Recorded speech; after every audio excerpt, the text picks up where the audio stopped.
ગરમીમાં ખાવાની મજા આવે એવી ઠંડી ઠંડી ઇન્સ્ટન્ટ માટલા ગુલ્ફી બનાવીશું.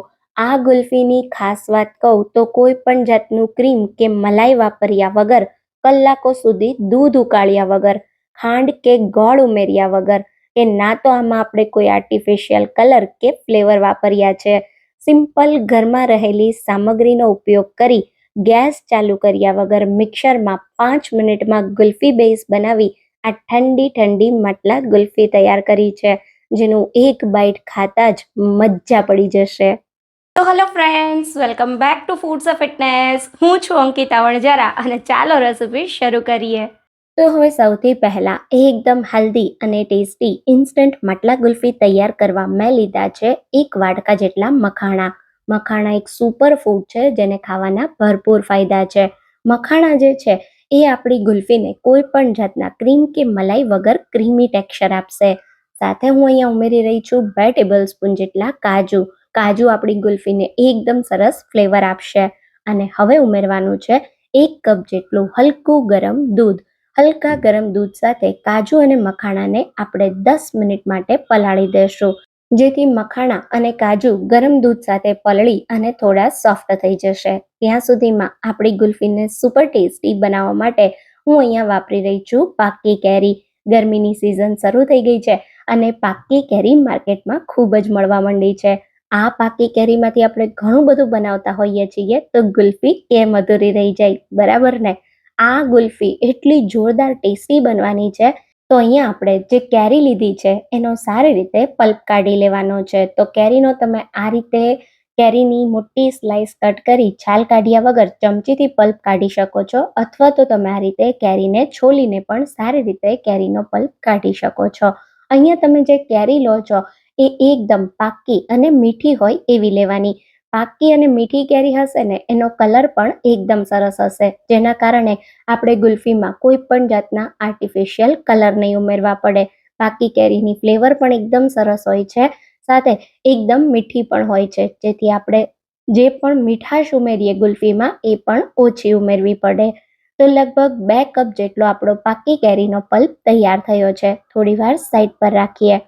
અને હવે અહીંયા આપણે દૂધ સાથે જે મખાણા અને કાજુ પલાળ્યા હતા એ એકદમ સારી રીતે પલળીને સોફ્ટ થઈ ગયા છે. તો હવે શું કરીએ, આપણે એક મિક્સર જાર લેશું અને એની અંદર પલાળેલી બધી જ સામગ્રી ઉમેરી દેવાની છે. સાથે આપણે આની અંદર કેરીનો પલ્પ પણ ઉમેરી દેશું. અને હવે મીઠાશ માટે 4 ટેબલ સ્પૂન જેટલો મેં સાકરનો પાવડર લીધો છે. આની જગ્યાએ તમે પલાળેલા ખજૂર પણ ઉમેરી શકો છો. ચાહો તો તમે ગોળ કે ખાંડ પણ વાપરી શકો છો. ગુલ્ફીમાં બરફના બિલકુલ ક્રિસ્ટલ ના થાય એના માટે 10 રૂપિયાના પેકેટમાં જે 2 ટેબલ સ્પૂન જેટલો મિલ્ક પાવડર આવે એટલો ઉમેરીશું. મિલ્ક પાવડર ઉમેરવાથી ગુલ્ફી એકદમ ક્રીમી બનશે, પણ જો મિલ્ક પાવડર ના હોય તો તમે એને બિલકુલ સ્કીપ કરી શકો છો. હવે બધી જ વસ્તુને એકદમ સ્મૂથ ગ્રાઇન્ડ કરી લેશું. તો અહીંયા તમે જુઓ, મેં બધી જ વસ્તુને એકદમ સ્મૂથ ગ્રાઇન્ડ કરી લીધી છે અને પરફેક્ટ આપણું ગુલ્ફી મિક્સર તૈયાર થઈ ગયું છે, એ પણ કોઈ પણ જાતના ક્રીમ કે મલાઈ વગર. તો હવે આપણે ગુલ્ફીને સેટ કરવાની છે. ગુલ્ફીને સેટ કરવા તમે આ રીતના મોલ્ડ વાપરી શકો છો, અને જો તમારી પાસે કોઈ મોલ્ડ નથી તો આ રીતના પેપર કપમાં ગુલ્ફી એકદમ સારી રીતે સેટ થઈ જાય છે. તો અહીં આપણે 6 અત્યારે પેપર કપ લીધા છે અને 24 નંગ જેટલી તમારી ગુલ્ફી બનીને તૈયાર થશે. તો હવે આપણે જે પેપર કપ લીધા એની અંદર ગુલ્ફીનું મિક્સર ટ્રાન્સફર કરી દઈશું. ઉપરની બાજુ બિલકુલ બરફ ના જામે એના માટે આ રીતે સિલ્વર ફોઇલથી કવર કરી દઈએ અને આ રીતે રબર બેન્ડ લગાવી દઈશું.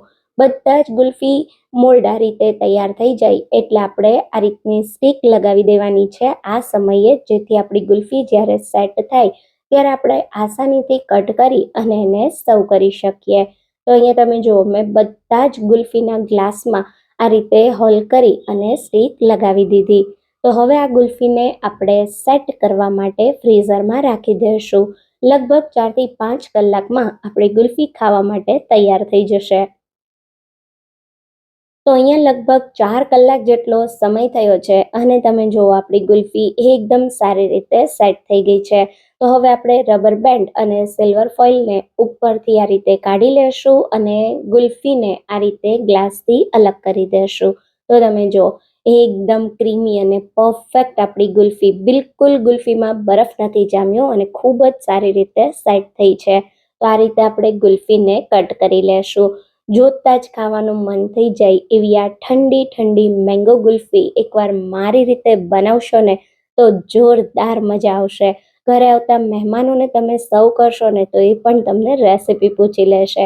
અચ્છા, તમને રેસીપી પૂછે તો તમે એને મારો વિડીયો શેર કરી દેજો. અહીંયા તમે જો આપણી ઠંડી ઠંડી ઇન્સ્ટન્ટ મેંગો માટલા ગુલ્ફી તૈયાર છે. ગુલ્ફીના રીતે પ્લેટમાં સર્વ કરી દો. ઉપરથી બદામ પિસ્તા ફ્લેક્સ સાથે સજાવી દો. આ ગુલ્ફી બાળકો પણ જેટલી ખાવાનું કહેશે એટલી તમે નાની પાડો, કેમ કે આપણે આમાં કોઈ પણ જાતની અનહેલ્ધી સામગ્રી નથી વાપરી. તૈયાર છે ઠંડી ઠંડી ઇન્સ્ટન્ટ માટલા ગુલ્ફી.